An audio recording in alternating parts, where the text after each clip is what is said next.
Bonjour à tous, je suis Léa Vagresse de la société Alter Eco Santé et aujourd'hui je vous propose des solutions concrètes pour la mobilité autonome au lit.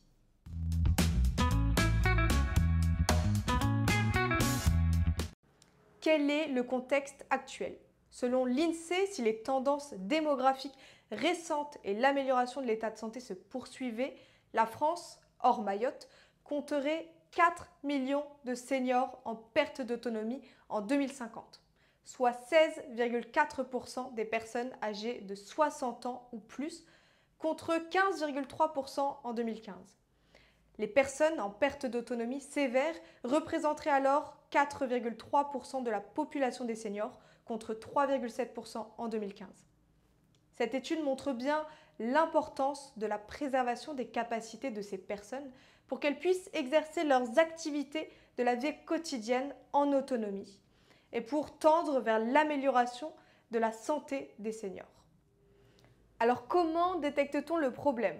Les effets du vieillissement entraînent une diminution des réserves, mais elles n'entraînent pas à elles seules une décompensation, c'est-à-dire la dépendance totale d'une personne.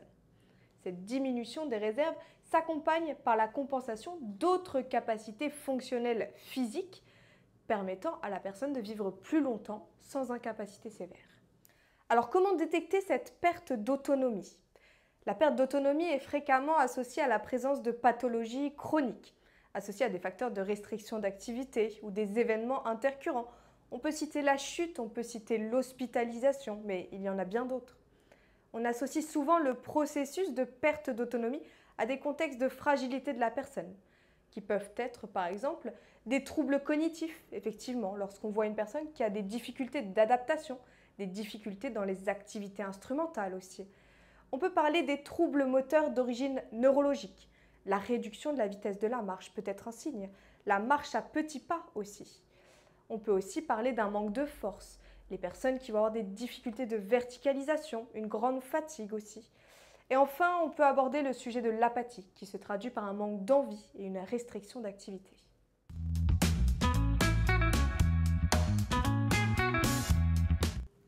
Pour remédier à ce contexte de perte d'autonomie, des dispositifs et outils existent. Aujourd'hui, on vous présente les incontournables qui vont permettre à la personne de solliciter ses capacités, de les préserver et surtout de retrouver son autonomie autour du lit. Dans un premier temps, nous parlerons du système Est-Ouest, une alaise conçue avec une surface de glisse centrale qui favorise la glisse de la personne sur le lit, facilitant sa mobilité pour se rehausser, se latéraliser ou encore s'asseoir au bord du lit.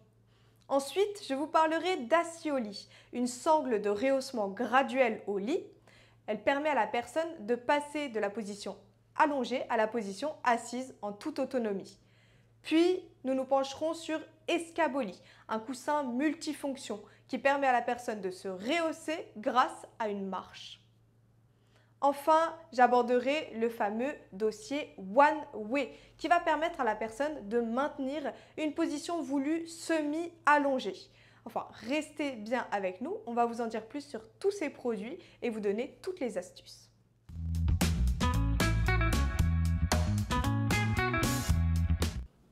Le système Est-Ouest est donc une alaise permettant de retrouver de la mobilité au lit. Il existe en différents modèles d'alaise. On peut retrouver la version classique avec des élastiques et entièrement satinée. Nous pouvons aussi avoir la version midi avec des élastiques et une partie satinée jusqu'au genou. La version XL aussi pour les lits de 120 cm. Ces versions permettent de réduire les frottements et de soulager le poids des points de friction. La personne peut ainsi se mobiliser sans contrainte dans son lit.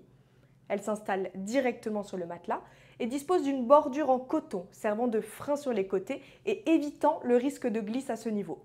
Il est particulièrement adapté pour les personnes ayant des difficultés de mobilité au lit, mais conservant des capacités. La version midi que nous vous présentons aujourd'hui s'adresse à des personnes ayant des capacités au niveau des membres inférieurs, car elle incite la personne à plier les genoux et pousser sur ses jambes. Une fois installé sur le lit, il peut rester à demeure et garantit à la personne une autonomie de mouvement dans son lit.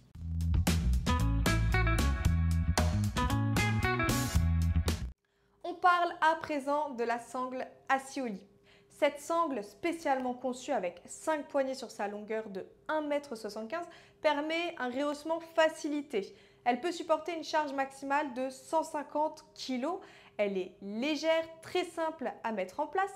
Elle reste à demeure dans le lit et va permettre à la personne de retrouver son autonomie pour passer de la position allongée à la position assise au bord du lit. Alors concrètement, à qui s'adresse-t-elle cette fameuse sangle? Elle va s'adresser notamment à des patients qui présentent une faiblesse musculaire modérée des membres supérieurs, qui ont une tenue du tronc et pour lesquels il va falloir faciliter le passage de la position allongée à la position assise au bord du lit. Assis au lit, une fois installé, comment l'utiliser?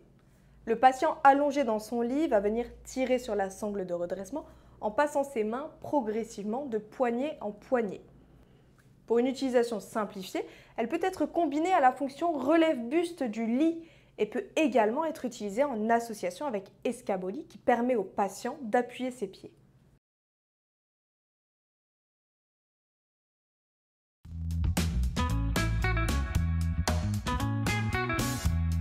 Escabolie, quelles sont ses caractéristiques concrètement? C'est un coussin multifonction. Il est conçu en mousse spécifique, étanche et douce pour un rehaussement allongé facilité. Il est 3 en 1. Il va permettre premièrement d'aider au rehaussement allongé grâce à 2 positions d'appui des pieds qui permet à des patients de toute taille de l'utiliser. Il permet aussi un appui stable grâce à sa densité. Il peut aussi servir de coussin de support de décubitus latéral et enfin, il peut aussi être utilisé en tant que suspension talonnière pour les soins des pieds. Il est très facile à entretenir pour un usage multipatient puisqu'il est lavable et séchable en quelques secondes. Il pèse seulement 900 g et peut supporter une charge maximale allant jusqu'à 200 kg. Concrètement, à qui va s'adresser ce coussin multifonction Escabolie? Il est particulièrement préconisé pour les patients qui ont tendance à glisser dans leur lit, qui peuvent avoir une perte d'appui sur les talons pour pousser dans le lit. Des patients aussi qui peuvent avoir des besoins en termes de soins des pieds ou encore qui ont de la capacité au niveau au moins d'un membre inférieur. Alors, Escabolie, comment l'utiliser? C'est un outil qu'on va placer au pied du lit. Il procure 2 positions d'appui des pieds à la personne, facilitant son rehaussement et lui permettant de solliciter ses capacités. Il peut aussi être utilisé en association avec la potence de lit ou un drap de transfert pour décharger la tête et les épaules lors du rehaussement. Confortable pour le patient grâce au bord taillé en biseau, il peut rester à demeure dans le lit pour une utilisation à tout moment.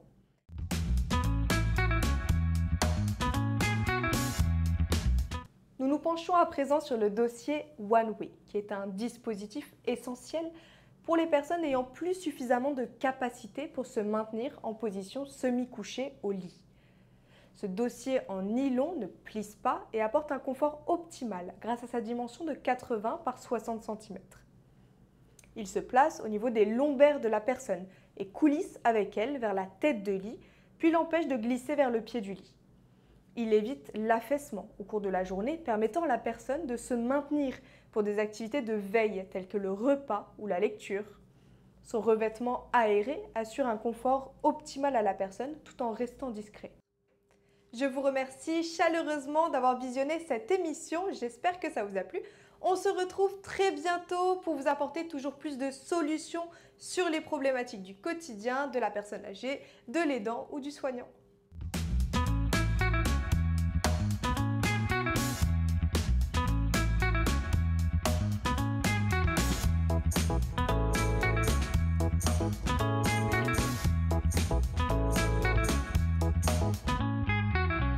Bye.